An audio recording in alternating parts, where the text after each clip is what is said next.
guys, it's Ziya. Welcome back to my channel. Today we are continuing our 31 days of Halloween and I'm going to show you guys how I made these cheesecloth ghosts. They were super easy. They are a little bit time consuming waiting for them to dry. However, they are really easy to make.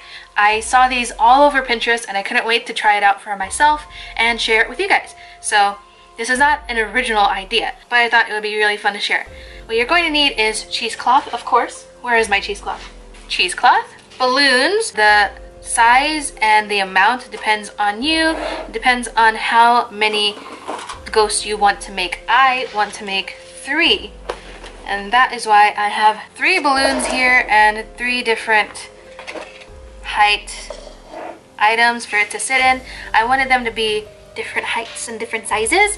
That is why I have a plethora of things here. I think it might be best to use a jar, something that's fairly heavy. Actually, you know what? Since I do have other things that I can put into these to weigh them down a little bit so that they don't fall, I'm going to do that now. I have these little beads. This is not mandatory.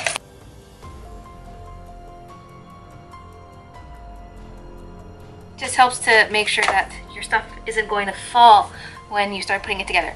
So I have 3 different size balloons here and 3 different height items for it to sit on because I want 3 different size ghosts. And I have my cheesecloth. I ordered the cheesecloth out of Amazon. There was a box set with cheesecloth and cooking twine, and that's what I got because I wanted big pieces of cheesecloth. So you're going to need to measure out the amount of cheesecloth you're going to need. I'm just kind of going to eyeball it. I know that this is about halfway, so I'm going to double it. Cut it right here. This is for my biggest one.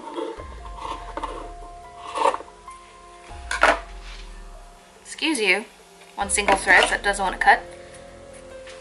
There is the cheesecloth. I think that will be enough to cover my biggest ghost.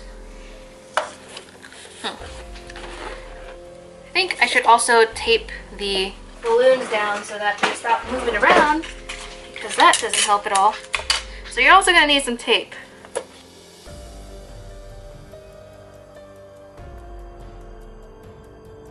Now we don't have to worry about it moving around while I position the cheesecloth. You're also going to need Mod Podge. Mod Podge. I always forget how to say this. Mod Podge. I saw people that made the little arms for these guys, but I kind of like having everything kind of pulled underneath. I think it looks pretty cool that way. So that's what we're going to do. It's what you need, other than, sorry if the lighting is weird, but you guys can see what I'm doing, right? Right? Okay, good. Like I was saying, you're going to need Mod Podge and you're going to need some water too.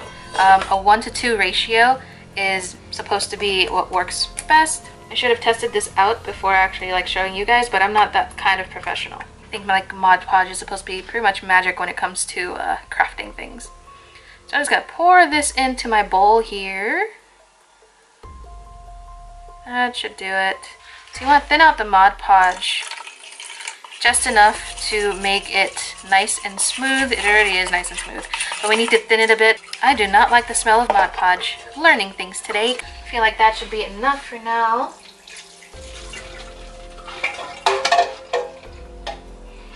I decided to grab a metal tray so that I can move my ghost once I'm ready to. So you guys can also use a cookie sheet or whatever works for you. I have one of these and I think that's going to be the best for myself. And I would put some gloves on because I feel like this is going to get pretty messy. And I don't want to be messy. I want to be clean. Personal preference. And here's my Mod Podge mixture again. I'm going to open up my cheesecloth and start dipping it in here. We want to get the cheesecloth totally covered in this mixture and pretty much soaked in it. Still don't like the smell of Mod Podge.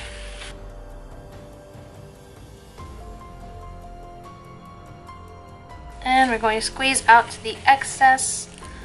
Otherwise, this probably won't dry. Alright, we're going to open up our cheesecloth here. And we're just going to drape it over our balloon guy here. And adjust it to lay how you want it to, because once it's dry, it's not going to move anymore. I mean, it probably will if you're not gentle with it, and then, I don't know, maybe it'll break or something. But I'm not trying to break my ghosties here. I love how like minimalistic this is. I think it's really cute. And I'm planning on like drawing a little face on here, either with Sharpie or with a little bit of black acrylic paint. I want to have it bunched up enough to where it will stand well on its own. Smooth out the head. Nobody wants a lumpy head. Alright guys, here are my ghosts, and now we just wait for them to dry. Hopefully this works. I don't want my ghosts to fall down. Alright guys, here are the little ghosties. They are dry now. Look at him. I can't see him because the viewfinder isn't there. Alright, but look at him. How cute. This is so cute. I love it. And it's like, it is fairly fragile. It's not like, you know, foolproof or whatever. But, you know, it's like a really cheap little DIY to do, and it seems really neat. I was going to draw some faces on here. I don't know if I should or not. Let's try drawing a face on one of them.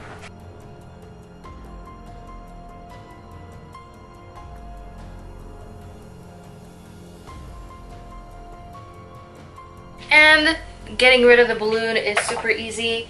All you gotta do, it's actually kind of neat to watch. Just poke a hole wherever you want. I poke mine right at the top. This worked better the last time. It's okay. Poke a couple of holes. There you go. Now it's going. The top one didn't want to go for some reason. But you can start hearing the crinkling. And that is the balloon detaching from the cheesecloth. It's pretty awesome. It does lose its shape a little bit when the balloon starts to go, but all you gotta do is push it back into place and you're good to go.